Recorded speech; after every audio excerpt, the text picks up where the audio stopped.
dakwah tasawuf, dakwah spiritualitas, dakwah ala spiritualitas itu tidak menimbulkan gesekan dengan lingkungan sekitar. Terutama Imam Sunan Kudus yang kita bicarakan itu kan. Dakwah dia tidak menghasilkan gesekan letupan-letupan amarah, letupan-letupan membuat hati marah, enggak. Jadi dakwah tasawuf itu tidak menimbulkan gesekan dengan lingkungan sekitar. Justru dia menyatu menjadi satu kesatuan dengan lingkungan itu sendiri. Makanya di masjid Wali Songo, di Masjid Kudus menghadirkan menara Kudus di situ. Kemudian di Cirebon menghadirkan simbol-simbol kerajaan-kerajaan Majapahit sebagai hidup Buddha di tempat penginamannya. Kemudian di Masjid Agung Demak itu di situ pun ada simbol-simbol banyak di situ. Akhirnya apa? Tasawuf, dakwah spiritualitas sekali lagi tidak menimbulkan gesekan dengan lingkungan sekitarnya. Ini sebagaimana ungkapan Imam Al-Junaidi Al-Baghdadi. Imam Junaid Al-Baghdadi ini adalah kalau kita dalam tradisi NU ya, dalam tradisi NU itu tokoh Imam Junaid itu adalah salah satu tokoh tasawuf yang dijadikan tolok ukur atau imam panutan dalam spiritualitas warga NU. Setelah itu baru Al-Ghazali. Jadi dalam warga NU ada dua, ada Imam Junaid Al-Baghdadi, kemudian ada Imam Ghazali sebagai panutannya dan sebagainya. Lah, Imam Junaid itu menarik dalam ungkapannya ini, bahwasanya tasawuf itu dia ungkapkan dengan launul ma'i, launul ina'i. Launul ma'i, launu ina'i. Jadi maknanya adalah air itu warnanya sesuai dengan warna gelasnya. Ini ntar dakwah tasawuf demikian dakwah spiritualitas. Jadi launul ma'i, launu ina'i. Jadi air itu warnanya sesuai dengan warna gelasnya.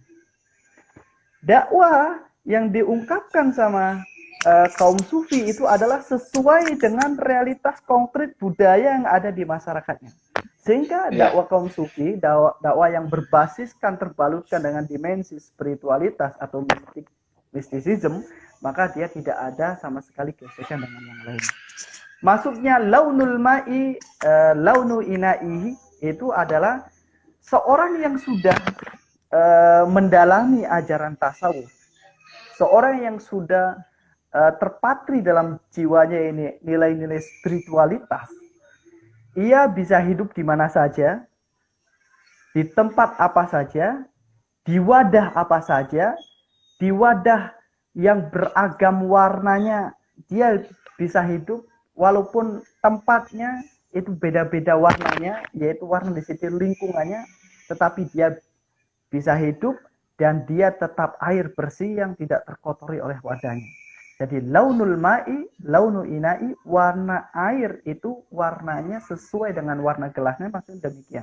Artinya seorang muslim, ini ajaran kaum sufi, seorang muslim harus memiliki kemampuan hidup di mana saja, tapi tidak mengubah hakikat dirinya. Tidak mengubah hakikat dirinya atau dia masuk ke dalam itu. Jadi dakwah ala tasawuf, dakwah ala spiritualitas itu adalah sekali lagi tidak menggesekkan atau tidak menimbulkan gesekan letupan api dengan lingkungan sekitarnya. Contoh kasusnya Sunan Kudus itu, kemudian Sunan Trijati, kemudian Sunan Kalijogo dan sebagainya, itu bentuk konkret dari dakwah tasawuf, dan ini yang dikatakan oleh Imam Junaid Al-Baghdadi, launul ma'i, launu ina'i.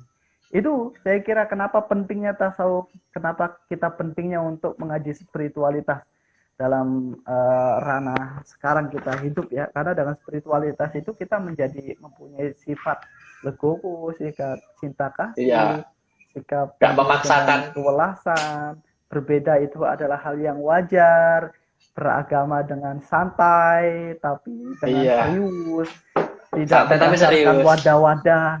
Ya, karena problem sekarang kan umat sekarang ini di wadahnya. Jadi isi kita sekarang ya kaum ekstremis ya, kita gunakan tidak menyebutkan satu kaumnya ya.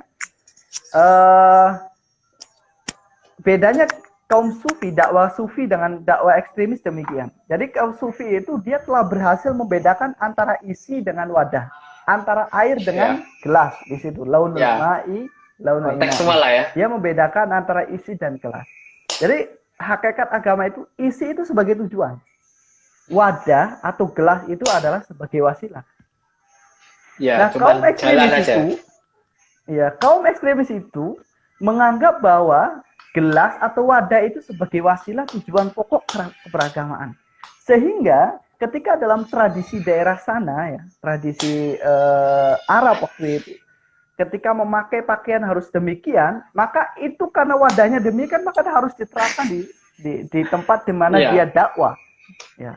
Sehingga itu kan tidak konkret. Misalkan di sana tradisinya pakai gamis, kemudian di Jawa itu tradisinya biasanya pakai kebaya. Karena kebaya, karena dia macul, misalkan laki-laki kalau macul di sawah gimana, petani.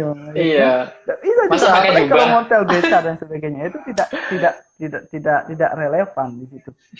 Kaum sufi ini dia masuk ke dalam isinya. Jadi tahu isinya bahwa isi itu adalah tujuan, bukan wadah adalah wasilah. Wadah kita bisa konstruk dengan kondisi lingkungan kita sekitar.